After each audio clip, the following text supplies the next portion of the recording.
Bismillahirrahmanirrahim. Assalamualaikum warahmatullahi wabarakatuh. Alhamdulillahi ala ihsani wa syukurlahu ala taufiqihi wa amtinani. Wa ashhadu an la ilaha illallah ta'ziman li sya'ni wa ashhadu anna Muhammadan abduhu wa rasuluhu ad-da'i ila ridwani. Salawatullahi wassalamuhu alaihi wa ala alihi wa sahbihi ajma'in, amma ba'd. Sebelumnya perkenalkan, nama saya Ahmad Fadal dari program studi teknologi pendidikan. Di sini saya akan sedikit menjelaskan mata pelajaran informatika dengan materi yaitu perangkat keras atau yang bisa disebut dengan hardware. Pada pembahasan kita pada kali ini, saya hanya sedikit menjelaskan tentang perangkat keras. Jadi pelajaran kita pada hari ini atau pada pagi ini yaitu perangkat keras. Yang pertama, di sini terdapat pengertian daripada perangkat keras, yaitu yang bisa disebut dengan hardware. Perangkat keras adalah perangkat pada komputer yang memiliki bentuk fisik secara nyata dan dapat diraba dan dilihat. Perangkat keras dibagi berdasarkan fungsinya, yaitu sebagai perangkat masukan atau yang bisa disebut dengan input. Adapun keluaran yaitu output, pemroses, prosesor, memori, dan penyimpanan, storage.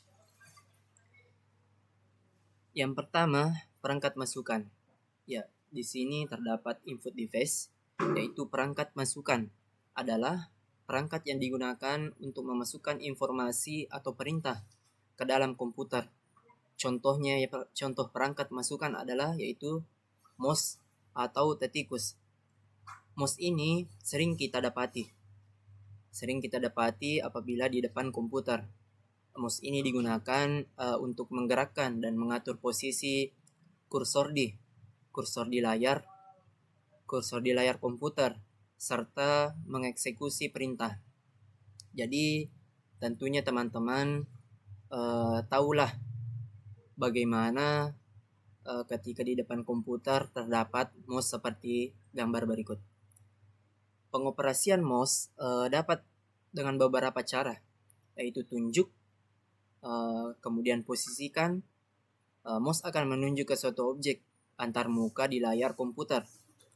Klik kiri, ya teman-teman bisa mengklik kiri ketika ingin menunjukkan ke suatu objek antar muka. Menekan tombol kiri mouse sekali dan segera melepaskannya. Adapun untuk klik ganda yaitu double klik, menekan tombol mouse 2 kali dengan cepat tanpa menggeser mouse. Adapun klik kanan yaitu right click, menekan tombol kanan mouse 1 kali untuk menampilkan menu tertentu. Jadi apabila teman-teman contohnya ingin membuka Chrome, teman-teman bisa mengklik kanan atau right click. Otomatis dia akan menampilkan menu tersebut. Adapun kegunaan daripada keyboard.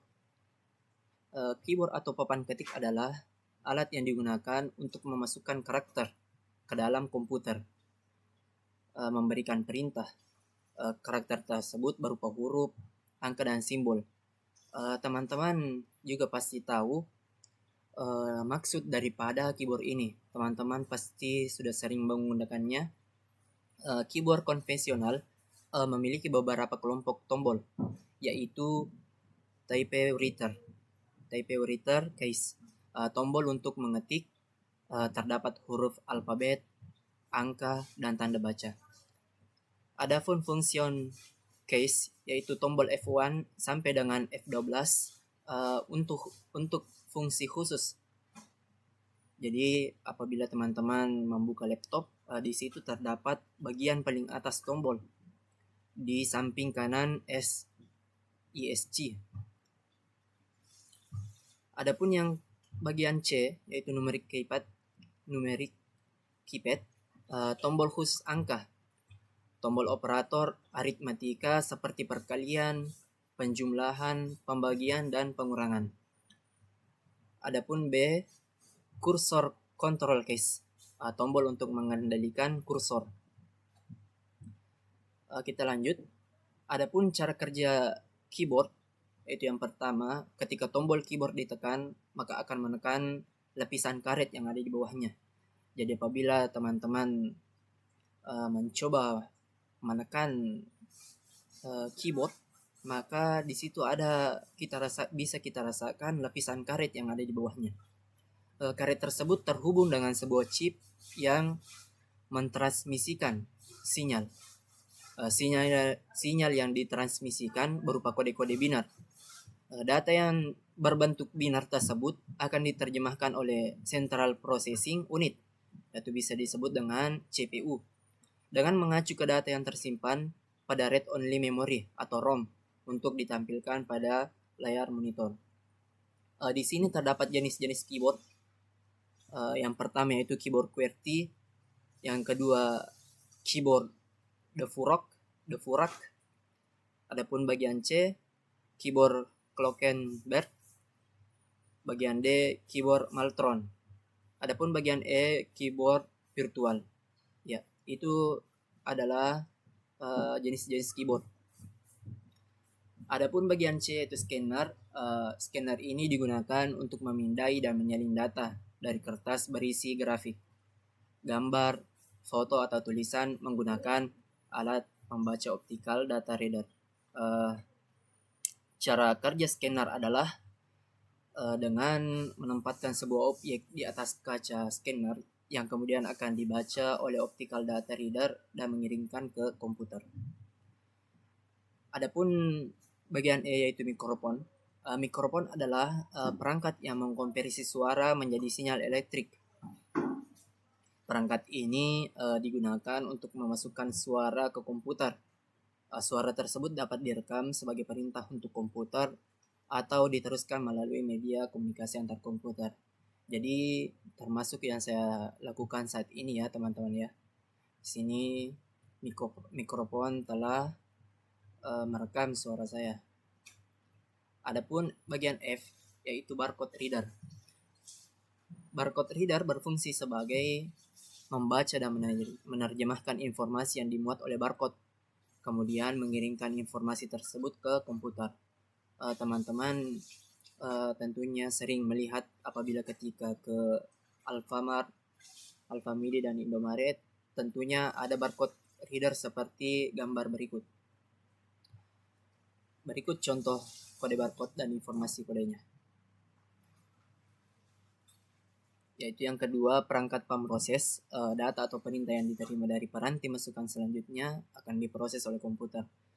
Pemroses ini terdiri dari banyak komponen, yaitu RAM,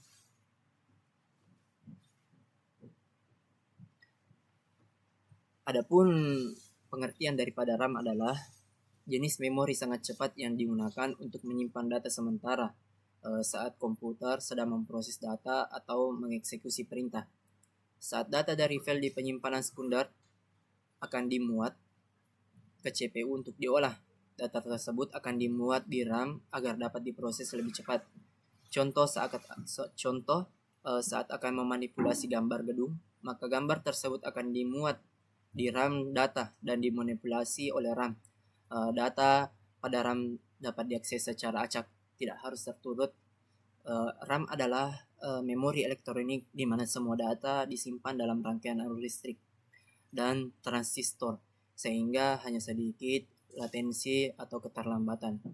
Namun karena data RAM disimpan secara elektronik, data di RAM akan hilang ketika tidak ada daya. Adapun bagian B yaitu ROM, di sini sudah tentunya kita jelaskan tadi apa pengertian daripada ROM ini. Kita lanjut. Monitor. Monitor ini berfungsi sebagai untuk menampilkan hasil pengolahan data di komputer seperti gambar, teks, angka, grafik, dan sebagainya. Ada beberapa jenis monitor yang bisa digunakan seperti CRT atau LCD atau LED. Adapun bagian B yaitu printer. Di sini saya akan menjelaskan sedikit ya teman-teman perangkat keras, yaitu yang bagian B, printer. Printer ini digunakan untuk mencetak gambar, foto, dokumen dalam bentuk media kertas. Di sini tentunya teman-teman sering melihat apabila ke fotokopi, tentunya ada alat seperti ini. Ada beberapa jenis printer yang kini masih digunakan, diantaranya printer dot matrix, inkjet, laserjet, dan plotter. Adapun C, speaker. Speaker ini untuk menghasilkan suara dari komputer seperti musik, percakapan di film, dan efek suara lainnya. Jadi tentunya ini semua yang saya jelaskan tentunya adalah perangkat keras atau yang bisa disebut dengan hardware. Jadi speaker ini termasuk daripada bagian hardware.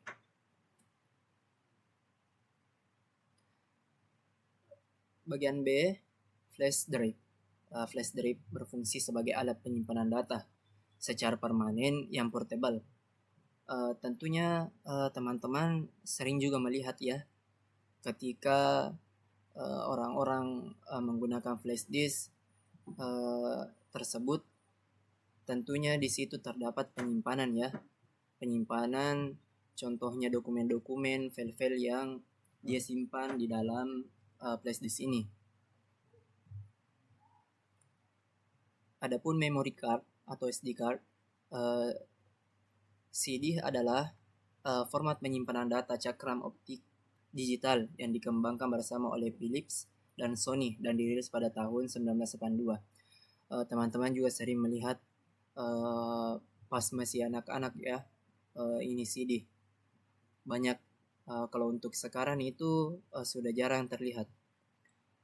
Format ini awalnya dikembangkan untuk menyimpan dan memutar rekaman audio digital, tetapi kemudian diadaptasi untuk penyimpanan data. Bagian D, memory card. Tentunya teman-teman juga sering melihat memory card seperti gambar tersebut terdapat di HP maupun di laptop teman-teman sekalian. Memory card atau SD card berfungsi sebagai layaknya hard disk pada komputer yang digunakan pada peranti portable seperti smartphone, kamera digital, dan tablet. Mungkin itu saja yang bisa saya sampaikan. Kurang dan lebihnya mohon dimaafkan. Wabillahi taufiq wal hidayah. Wassalamualaikum warahmatullahi wabarakatuh.